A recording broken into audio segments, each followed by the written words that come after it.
Hello guys, welcome to Forex. Good morning. Hi friends, everybody. How are you? আমি এখন ফরেক্স gold মার্কেটের একটা update দিচ্ছি। আজকে মার্কেটে পিভট পয়েন্ট হচ্ছে 2442, ফার্স্ট রেজিস্ট্যান্স হচ্ছে 2469, সেকেন্ড রেজিস্ট্যান্স হচ্ছে 2477, থার্ড রেজিস্ট্যান্স হচ্ছে 2483। মার্কেটে প্রথম সাপোর্ট হচ্ছে 2437, সেকেন্ড সাপোর্ট আছে 2430, থার্ড সাপোর্ট আছে 2424।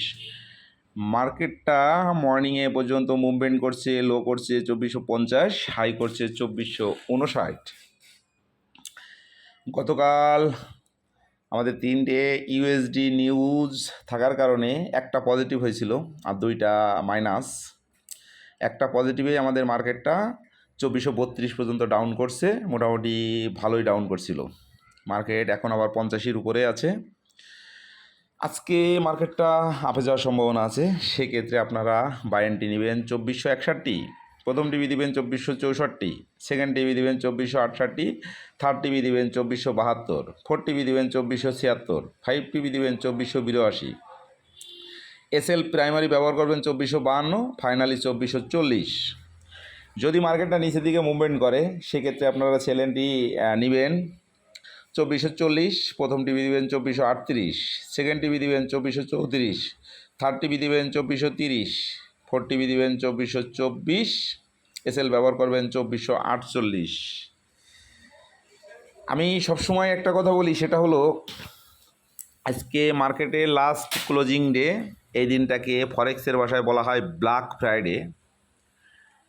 আমরা সবসময় একটা কথা মেনে চলার চেষ্টা করব, সেটা হলো এই ব্ল্যাক ফ্রাইডেতে কোনো ট্রেড এন্ট্রি না দেওয়ার জন্য।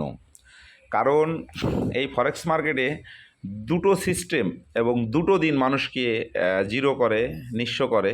এক হলো নিউজের দিন, দুই হলো শুক্রবারের দিন।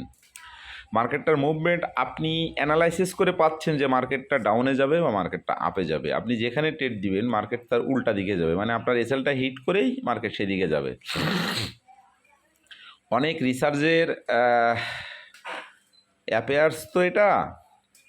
তা এই জন্য আমি বলবো, যদি মেন্টালিটি ফ্রেশ রাখতে চান, আগামী দুটো দিন নিজের ব্রেনে কোনো পেইন রাখতে না চান, সেক্ষেত্রে বলবো আজকে কেউ ট্রেড দিবেন না। আর যদিও কেউ ট্রেড দেন, খুব সাবধানতার সহিত ট্রেডগুলো দিতে হবে। টিপিএসএল ক্লোজ করে দিতে হবে। শুধু মাথায় রাখতে হবে শর্ট এন্ট্রি দিয়ে বাইর হয়ে যেতে হবে। সর্বোপরি অবশ্যই মার্কেট থেকে ভালো কিছু পেতে হলে মানি ম্যানেজমেন্ট ফলো করতে হবে। আপনার একটা টার্গেট থাকে, টার্গেটটা ফিল আপ হয়ে গেলে ট্রেডটা ক্লোজ করে দিতে হবে। অতিরিক্ত কোনো ট্রেড কখনোই দেওয়া যাবে না। এবং নিজের ভিতরে লোভটাকে সংযত করতে হবে। লোভটাকে কখনো বৃদ্ধি পেতে দেওয়া যাবে না। এই মার্কেটে যে যত বেশি লোভ করছে সে তত বেশি ধ্বংস হয়েছে, শুধু ব্যালেন্স ঢুকাইছে আর জিরো হয়েছে। আমি বলবো এইরকম সিচুয়েশন যদি কারোর লাইফে না হয়, সবাই নিজের লোভটাকে কন্ট্রোল করবেন, দিনের টার্গেটটা ফিল আপ করবেন, মানি ম্যানেজমেন্ট ফলো করবেন। মাস শেষে আপনি একটা অ্যামাউন্ট উইথড্রল করতে পারবেন এবং সেটা আপনার কাজে লাগবে। ধন্যবাদ সবাইকে।